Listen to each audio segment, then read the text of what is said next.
Settle in, everyone. Look at me. I mean, what do you expect? I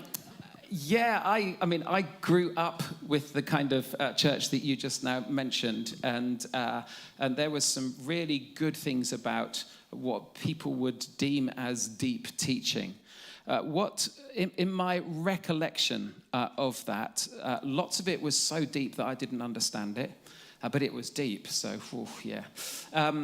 But also, did it create the loving, generous, welcoming people that I believe God calls us to be?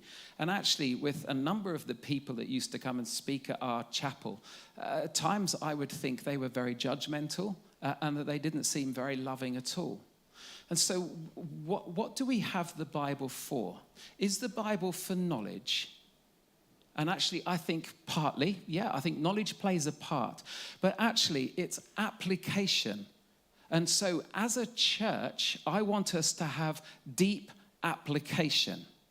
Because, well, Jesus said, anyone who hears these words of mine and puts them into practice is like a wise man who built his house on a rock.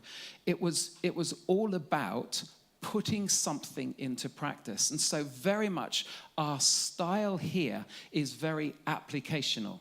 Now, do we need some knowledge? Of course we need some knowledge. And so therefore, the route that we would tend to take here at church is rather than starting with a Bible passage and then trying to explore it, what we tend to do is to start with an issue or a question or a tension that people have in their lives and then lead people to the Bible. So it might be to a verse or to a passage. It might be to a story that helps to illustrate.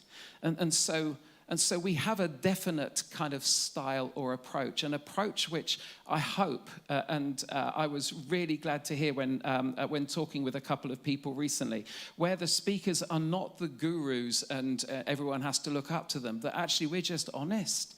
And that we talk about our own kind of frailties and struggles in life too. And so for me, going deeper, what do you want to go deeper for? Is it just to gain more knowledge? Because honestly, I don't think that's the person that God is calling us to be. He's calling us to be people who put into practice what we learn and what we hear. And so if you were just to think over this last series, and my question would be, so what have we done as a result of what we've heard? And if we've done nothing, well, that has been like paint in a tin. Paint in a can, is paint, but it's rubbish because it needs to be applied. If it's applied, paint becomes what it's there to do. If it's not applied and stays in a tin, often it will start to go off and it becomes lumpy and eventually you can't use it.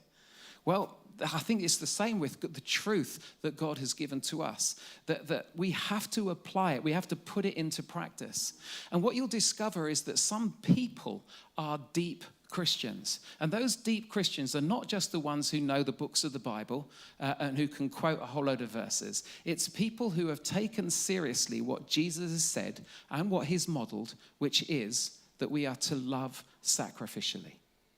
That's at the heart of the Christian message is, well, John, who understood who Jesus was, he could just write 3 words. He says, God is love. And so ultimately, our teaching always needs to be towards loving God and how we love each other. You know, Paul would write these words. He says, you can speak in tongues, you can have all kinds of spiritual gifts, but if you don't have love, you're missing the point. And then later he says, you can have faith, hope, and love. And what's the greatest of those? It's love. And so therefore, I think our teaching here at The Forge, one, I want it to be relevant to our lives. I want it to be answering questions or tensions that we have, the struggles that we have. And I want us to be leading people to what God has to say so that we can then put that into practice. And so Yep, that's the style in which we do what we do. And if people want to start with a book and to work their way through, that's why we have small groups. Some small groups do exactly that. Sarah's small group at the moment is going through the book of Ephesians, and they'll watch a video and they'll give them a chance to talk and explain and explore what that means. I think when we're gathering together, where we've got some people who have been Christians for years, for some people who are just starting to explore and thinking, I have no idea about this faith thing. Well, therefore, we need to be able to lead people on a journey. So that's what we're trying to do each Sunday.